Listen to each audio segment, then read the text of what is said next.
अध्यात्म विज्ञान कोई धर्म या संप्रदाय नहीं है, ये स्पिरिचुअल साइंस है जो कुदरत के कानून पर आधारित है। ये विज्ञान पूरे ब्रह्मांड के सभी रहस्यों को उजागर करता है और जीवन के सभी पहलुओं को समझने के लिए एक नई दृष्टि देता है। इसी को आर्ट ऑफ विजन कहते हैं, दुनिया को देखने की एक नई दृष्टि, जो अध्यात्म विज्ञानी परम पूज्य स्वामी श्री कमलेशानंद जी के निर्देशन में सनातन सत्य का अनुसंधान कर हमारे जीवन को प्रकाशित करे। जय सच्चिदानंद। एग्जाम रिजल्ट दोनों कॉलम अलग है और आज एग्जाम दोगे, इसका रिजल्ट आज नहीं आएगा। आप एग्जाम का मतलब होता है आप आज कॉज बदल सकते हैं, इफेक्ट नहीं बदल, और वो कॉज का रिजल्ट कब आएगा?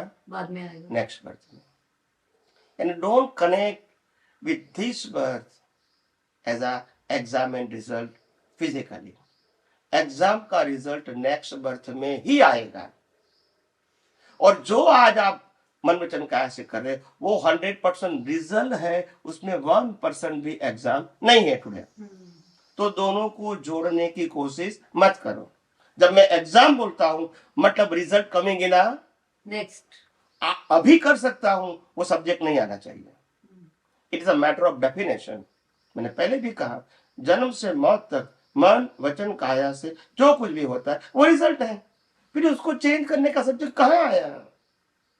लेकिन स्वामी जी, जैसे अगर आप कह रहे हैं कोई भी चीज प्रीडिटरमाइंड है अगर, तो जैसे फिर कोई चोर सोच सकता है कि मैं इसकी चोरी कर लूं या मैं इसको धोखा दे दूं, वो भी प्रीडिटरमाइंड है। एंड ही विल से कि मैं तो ये कर रहा हूं क्योंकि ये मेरा प्रीडिटरमाइंड है, तो मैं करता रहना चाहिए, करते रहना चाहिए। नहीं, वो अगर मानता है तो इसमें गलती क्या है?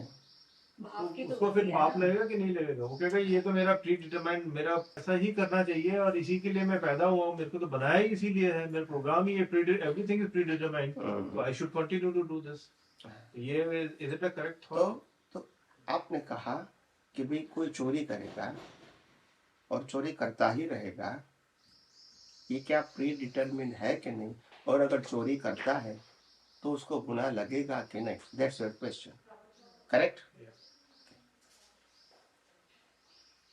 राम और कृष्ण ने लाखों लोगों की हिंसा के वो निमित्त बने, गुनाह लगेगा? यस और no?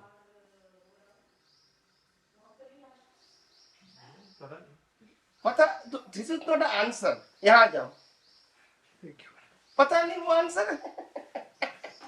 It is open discussion. You have to reply whatever you think. अगर आपने जो मेरे को कहा वही मैंने एग्जाम्पल दिया। हिंसा करना जरूरी नहीं है कि बुराई हो। कई बार जैसे राम ने कि वो, अगर हिंसा करना बुराई नहीं और चोरी करना बुराई है, वो मान सकते हैं। नहीं, हिंसा करना बुराई नहीं है। नहीं, चोरी करना बुराई है, वो मान सकते हैं। हिंसा करना बुराई नहीं है। हर समय हिंसा करना is not bad. I am talking about the normal talk. एक सोल्जर के आजाद से ड्यूटी करते वो अलग सब्जेक्ट है। मैं normal, I am talking about social. Society में जो आदमी जीता है, किसी को किल करेगा, आप क्या कहेंगे? It is good? ये सोसाइटी में चोरी करता है, सोसाइटी में किल कर दिया, मैंने आपने 500 रुपया नहीं दिया, मैंने मार दिया, तो इट इज गुड? बस तो फिर नहीं, लेकिन वो प्रीडिटरमाइंड है सारे, तो इसीलिए तो कहता हूँ प्रीडिटरमाइंड है, इसीलिए तो उसको फिर बुरा तो कर्म तो बुरा नहीं लगेगा ना, क्योंकि वही प्रोग्राम ही था वो। मगर मैं वही तो कहता हूँ आपको, जो आपका प्रश्न था कि एक व्यक्ति के पास ज्ञान है कि बुरा नहीं करना चाहिए, फिर भी बुरा कर रहा है, चोरी नहीं करना चाहिए, फिर भी चोरी कर रहा है, तो गुनाह लगेगा कि नहीं? तो मैंने ये कहा 100 बार चोरी करेगा तो भी नहीं लगेगा, मगर चोरी करने का भाव करेगा तो लगेगा, चोरी नहीं करेगा तो भी लगेगा। इंटेंशन एंड भाव create the cause, action never create the cause. और एक्शन और इंटेंशन के बीच ज्ञान अज्ञान की खाई है। अज्ञान है तो चोरी करता है और करेगा, ज्ञानी है तो चोरी करता है और न करने का भाव भी कर सकते, नेक्स्ट बर्थ में नहीं करेगा। मगर अभी चोरी करता है, करेगा कि नहीं वो उसके हाथ में नहीं है, दोबारा करेगा कि नहीं उसके हाथ में नहीं है, 100 बार करेगा कि नहीं उसके हाथ में नहीं है। मगर 100 बार चोरी न करने का या चोरी करने का भाव विदाउट एक्शन भी कर सकता है। दोनों सेक्शन क्या है? अलग है। अगर मैं ईमानदार हूं गवर्नमेंट जॉब करता हूँ और मैं कभी करप्शन नहीं लेता हूँ, मैं करप्शन कर लेने का भाव कर सकता हूँ, बिल्कुल क्रिया नहीं है तो भी ये मेरे ज्ञान दर्शन के ऊपर डिपेंड है।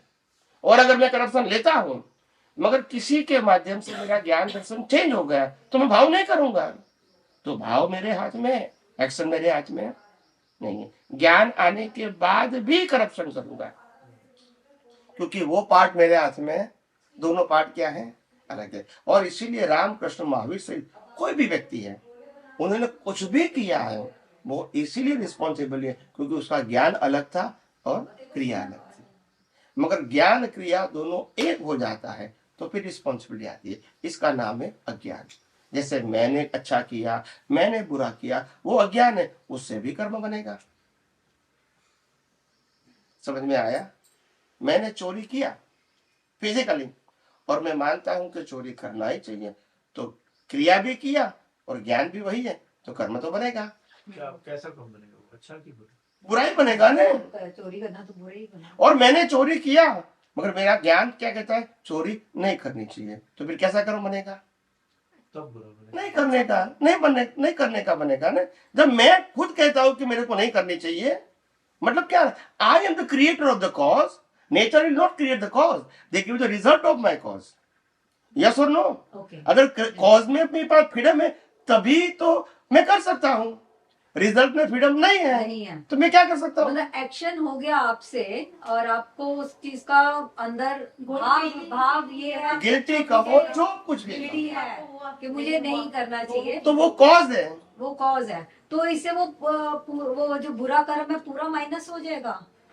कॉज की बात करता हूँ, बुरा कर्म किया है तो जेल में भी जाएगा और जन्म टिप भी मिलेगी, मगर ये सब पार्ट रिजल्ट है, रिजल्ट पुराने जन्म का। मगर रिजल्ट के साथ आप कॉज क्या करोगे, उसका रिजल्ट नेक्स्ट बर्थ में आएगा। ये दोनों को जोड़ो नहीं, मैंने पहले भी कहा cause and effect the separate section, it is not direct connected, it is connected as per your ज्ञान दर्शन। ज्ञान दर्शन से आप जुड़ भी सकते हैं और अलग भी रह सकते हैं, डिपेंड। मतलब एक्शन आपका प्रीवियस बर्थ का रिजल्ट कंपल्सरी, और जो भाव है वो अगले जन्म का उसका रिजल्ट आएगा। एग्जाम ही है, अगले जन्म की एग्जाम है। ओके, समझ में आया? हाँ जी।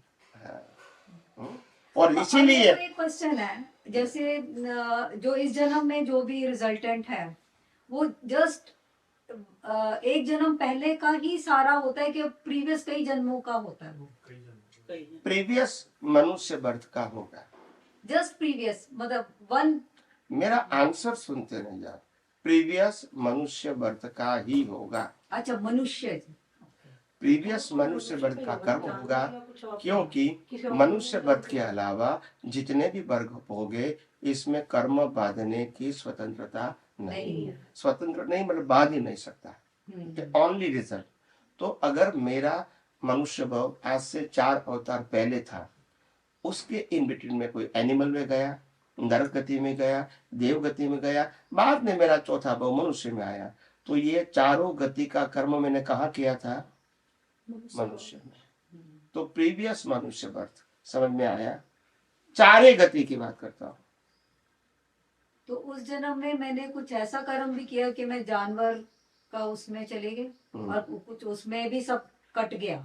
हाँ। पर मैं नया नहीं डेवलप किया मैंने। नहीं, नया कर्म यहाँ ही बनेगा। कटेगा जरूर, बनेगा नहीं। कुदरत का कानून क्या है, जहाँ आप कर्म बनाने की स्वतंत्रता दिया है वहां ही सभी कर्म मिटा के मोक्ष में भी जाने की है, और कोई गति में नहीं होगा। नहीं, लॉ ऑफ नेचर मानता भी यहाँ है और जा सकता भी यहाँ से, देव गति में से नहीं जा सकते। तो दैट इज द प्रिंसिपल, ये कोई चॉइस नहीं है। हमारे से ज्यादा शक्तिशाली देव देवता है, वो नहीं जा सकते। तो that is important, human life is most important in this world, out of the all 4 गतिज। चारों गति में human life is the best, जहां आप चारों गति के कर्म भी बांध सकते हैं और चारों गति से मुक्ति भी प्राप्त करेंगे। दोनों his option is only here in a human life, not in other life. That is the principle. और अभी एक पॉइंट कहना बाकी है जो आपने नहीं पूछा, मैंने बोला पूछोगे आपको, नहीं पूछा, इस ओके। मेरा इंटरेस्ट क्या होता है कि आप कुछ पूछो।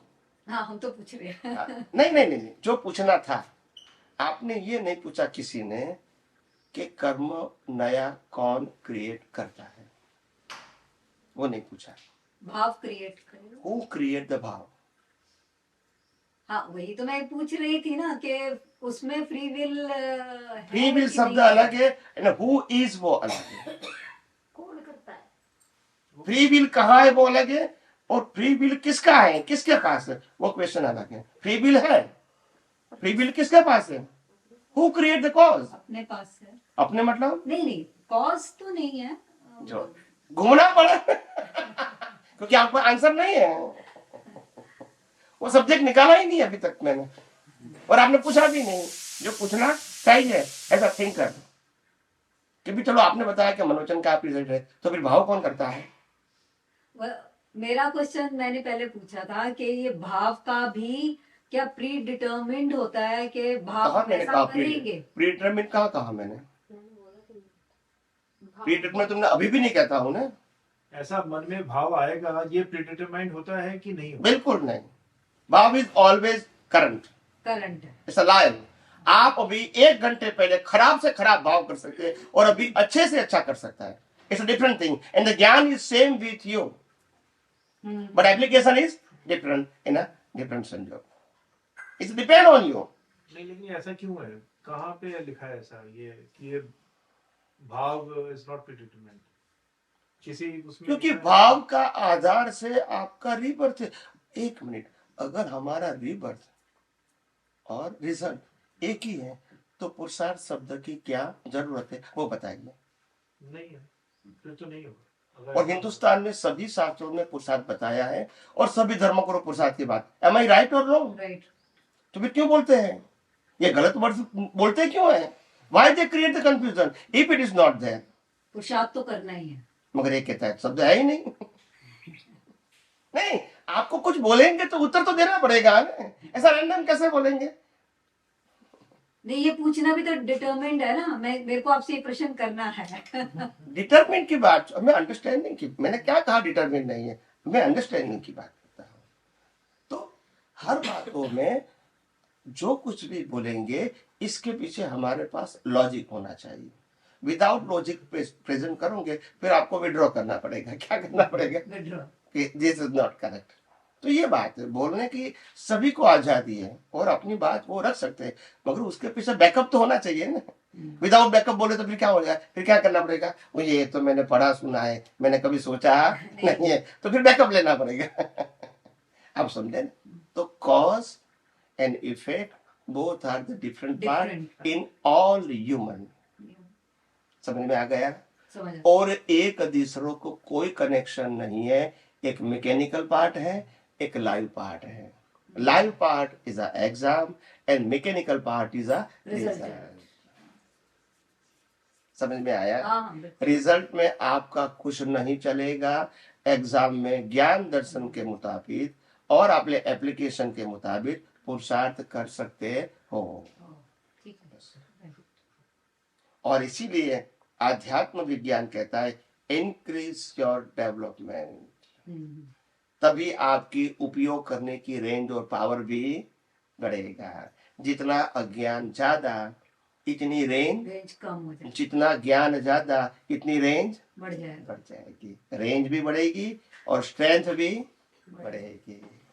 समझ में आया? So that is your free will and the outside is not free will. ये श्वास लेने की भी फ्रीडम नहीं है। स्वामी यू आर राइट। जो भाव बनाता है बता दो तो मैंने थोड़ा डिस्कशन बताऊंगा, सब कुछ बताऊंगा। मैंने बताने के लिए तो उसको क्रिएट किया, तो कोई बोलता क्यों है? एक छोटी सी और क्लियरेंस कर दो। एक physical suffering and mental suffering, क्योंकि ये रिलेटेड है इनके क्वेश्चन के साथ। फिजिकल सफरिंग क्या है और ज्ञान होने के बाद एंड व्हाट इज मेंटल, आपको रिलीफ मिलता है, that is in suffering, mental suffering. Yes, वो बताऊंगा, जब बताऊंगा। पहले मैं उसको बता दूं पहले, ठीक है, फिर बाद में बताऊंगा। तो कर्म बांधने की सत्ता जिसके पास है उसका नाम है लाइव ईगो या तो लाइव प्रतिष्ठित आत्मा. They establish the new cause as per is application of your gyan and darshan. वो सीड्स है, सीड समझते हैं ना, वो बीज है. वो लाइव ईगो है. I am doer, I am sufferer, I am owner. जो मानता है ना, करता है वो नहीं, मानता है. बिलीव करता है, वो है. उनके पास तो ज्ञान है, अज्ञान है, विज्ञान है, उनके पास तो है. उसी को कहते हैं डेवलपमेंट. और जितनी रेंज है इतना यूज कर सकता है. करेगा वो जरूरी नहीं है, मगर कर सकता है एज पर इज डेवलपमेंट. तो ये प्रतिष्ठित आत्मा है. प्रतिष्ठा ऑफ अ न्यू कॉज. तो एक कॉज को कर्म कहते हैं और bunch of karma whole life को कॉजल बॉडी कहते हैं. As per your causal body nature will decided as per the law of nature effect body. Either human, either animal, either nurse, either god and goddesses. They decided as per your bunch of your causal body. Means that is your report card That's you are it. carrying. And nature will decide the result as per law of nature. It's not individual law. It is applicable for Everyone. everyone. If you believe it or No. not. If you know or not, believe it or not, but the law of nature is compulsory for all living being creatures. They know or not. क्योंकि ये दुनिया कुदरत की है और कानून भी किसका है? कुदरत का. और संजोग भी किसका है? कुदरत का. हमारा तुम्हारा नहीं चलेगा. बस हम सोल थे, है और रहेंगे, और सोल के पास 100% फ्री विल था, है और रहेगा. आप नहीं बिलीव करते हो, दैट्स योर इग्नोरेंस. जिसके पास 100% फ्री विल है आप मानते नहीं है, और जहां 100% डिपेंडेंसी है वहां फ्री विल चाहिए आपको. यही तो अज्ञान है. न शरीर है, न सत्ता है, न संपत्ति है, न साधन है, न संबंध है, फिर भी हम मानते हैं क्या है. और जो हम हैं इसको मानते नहीं है. जानते हैं, मानते नहीं. हम आत्माएं जानते हैं, मानते नहीं. जो हम हैं उसके लिए जीते नहीं है अंडरस्टैंडिंग से, और जो नहीं है उसके लिए ही जीते हैं. मैं समझ की बात करता हूं. अभी हमारी समझ में हम जो है उसके लिए जीना चाहिए, और बाहर का भाग तो मैकेनिकल है. मगर हम जो हमारे हाथ में नहीं है वहां ही हमारा पूरा अटेंशन है. It is waste of time and energy. You cannot achieve anything at the end of your life, क्योंकि तुम्हारा है ही नहीं. मानने से कोई मतलब नहीं. वही तो ज्ञान है. तो फिर कहाँ हम अपनी एनर्जी लगाएं? किस चीज पे? Who is you are? Who put your energy there? कौन सी एनर्जी? लाइफ. मैकेनिकल एनर्जी के मुताबिक हमारा सबका लाइफ फिक्स हो चुका है. वहां एनर्जी लगाने से कोई परिवर्तन नहीं होगा, चाहे राम हो, कृष्ण हो या महावीर हो. इसे लगाना मतलब वेस्ट ऑफ टाइम. भाव के ऊपर लगाना है. भाव की एनर्जी सोल के ऊपर लगाओ. बिकॉज यू आर चेतन, you are permanent, and you have all kind of infinite power. तो एनर्जी वहां लगाओ, then you can slowly and slowly you know the value of your real self.